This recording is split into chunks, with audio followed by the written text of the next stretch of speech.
he first made contact with her when she was 11. The parents found out, took her phone away. Then he was actually paying people in her school to get phones delivered to her so that she would have contact with him, outside of the parents' reach and all that. So I kind of wanted to speak to y'all about, we all have daughters, Yeah. close to somewhat that age. What do we do? How do we keep our daughters safe? Like, is there any tips to, like, you know, not have our daughters end up running away with an older man at 14 years old? And, it's kind of like, Uh, and I'm not making. We don't. We don't have context per se about like her family. mm, You know what I mean? The first thing I'm thinking about is what is going on in the household. What's the dynamic of the household? yeah. You know what I mean? Well, I've always heard that predators rely on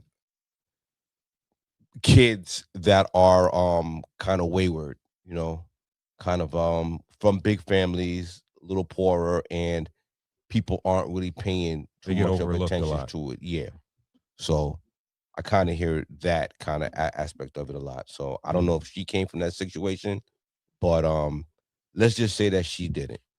Let's just say that she came from a household with a mother and father, and you know, any tips? This is cigars and whiskey. Let's kind of, Um. give Okay. some advice You go first. to, I got something. parents and like Oh, cool. dads. Go ahead. Go ahead. Well, it's kind of funny because something like this kind of similar happened with me. And what I realize is what we can't do as fathers is be naive to what is the world actually is and what's actually going on. The problem is that sometimes we want to keep our little girls, right? Mm-hmm. And with that, sometimes we are holding out some of the tools that, because remember, life could be moving faster for them than we think. We look at the age of 10 or 11 and think, okay, well, a 10-year-old or 11-year-old is supposed to be doing this. Just, we're thinking maybe they're still supposed to play with dolls or they're still supposed to whatever, and that's not life.